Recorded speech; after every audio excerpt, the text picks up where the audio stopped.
बहुत समय पहले की बात है। दुनिया बिल्कुल नई थी और उसमें एक खूबसूरत बगीचा था जिसका नाम था ईडन। यह बगीचा किसी स्वप्न लोक से कम नहीं था। यहाँ के पेड़ हर समय हरे भरे रहते, फूल हमेशा खिले रहते और फलों की मिठास को शब्दों में बयां करना मुश्किल था। पक्षियों की चहचहाहट और ठंडी हवाओं की सरसराहट इस बगीचे को और भी खास बनाती थी। यही वह स्थान था जहाँ परमेश्वर ने पहले इंसानों आदम और हवा को बसाया। ईडन में हर चीज परिपूर्ण थी। यहाँ कोई दुख, दर्द या कठिनाई नहीं थी। आदम और हवा बगीचे में घूमते, जानवरों से बातें करती और ईश्वर की बनाई हुई रचनाओं का आनंद लेती। यह जीवन उनके लिए एक असीम आनंद और उत्सुकता से भरा हुआ था। लेकिन इस सुखमय जीवन के बीच एक पेड़ था जो बाकियों से अलग था, भले और बुरे का ज्ञान का पेड़। परमेश्वर ने आदम और हवा को हर पेड़ के फल खाने की अनुमति दी, सिवाय इस एक पेड़ की।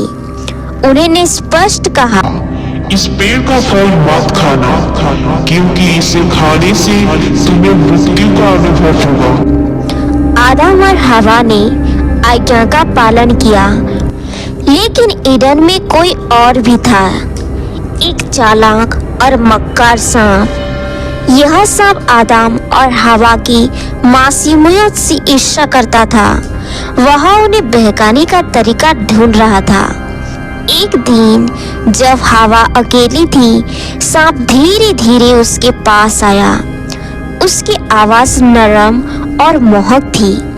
क्या सच में परमेश्वर ने कहा है कि तुम इस पेड़ का फल नहीं खा सकते? सांप ने पूछा।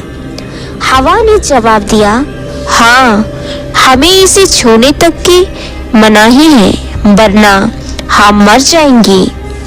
सांप हंसा और बोला, तुम नहीं मरोगी।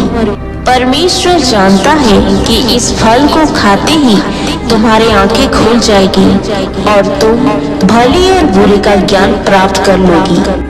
तुम परमेश्वर जैसी बन जाओगी। हवा के मन में जिज्ञासा जाग उठी। उसने उस पेड़ की ओर देखा। फल कितना सुंदर और रसीला लग रहा था। ज्ञान पाने का वादा उसे और आकर्षित करने लगा। धीरे धीरे उसने फल तोड़ लिया। वह इसे खा गई और आदम को भी दे दिया।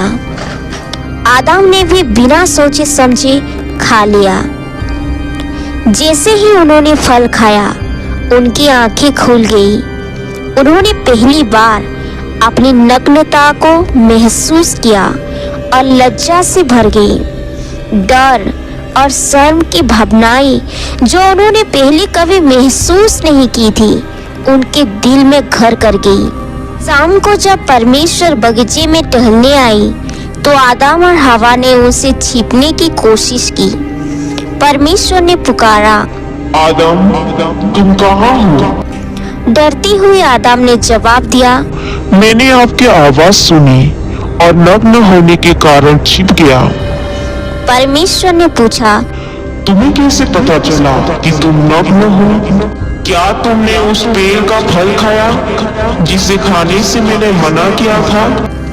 आदम ने हवा पर दोष मरती हुई कहा, स्त्री ने मुझे फल दिया और मैंने खा लिया। हवा ने सांप को दोषी ठहराते हुए कहा, सांप ने मुझे धोखा दिया और मैंने खा लिया। परमेश्वर उनकी बात सुनकर गहरे दुख में थी। उन्होंने आदम और हवा को समझाया कि उनकी आज्ञा का उल्लंघन करना गंभीर परिणाम लेकर आएगा। इसके बाद उन्होंने उन्हें ईडन से निकालने का निर्णय लिया। ईडन का द्वार बंद हो गया। आदम और हवा को अब एक नई दुनिया में रहना था, जो ईडन की सुख सुविधाओं से अलग और कठोर थी। उन्हें अपनी मेहनत से जीने के लिए खाना उगाना, आश्रय बनाना और प्रकृति की कठिनाइयों का सामना करना पड़ा। हालांकि इस संघर्ष के दौरान उन्होंने कुछ महत्वपूर्ण सबक सीखी। उन्होंने अपने बच्चों को जीवन की कठिनाइयों का सामना करने की ताकत दी। उन्होंने उन्हें सिखाया कि हर चुनाव का परिणाम होता है और किसी भी कार्य की जिम्मेदारी उठानी चाहिए। आदम और हवा ने अपनी गलतियों से सीखा और जीवन को गहराई से समझा। भले ही उन्होंने स्वर्ग खो दिया, लेकिन उन्होंने एक नई शुरुआत की जहां प्रेम, धैर्य और त्याग उनके जीवन के मूल बन गए।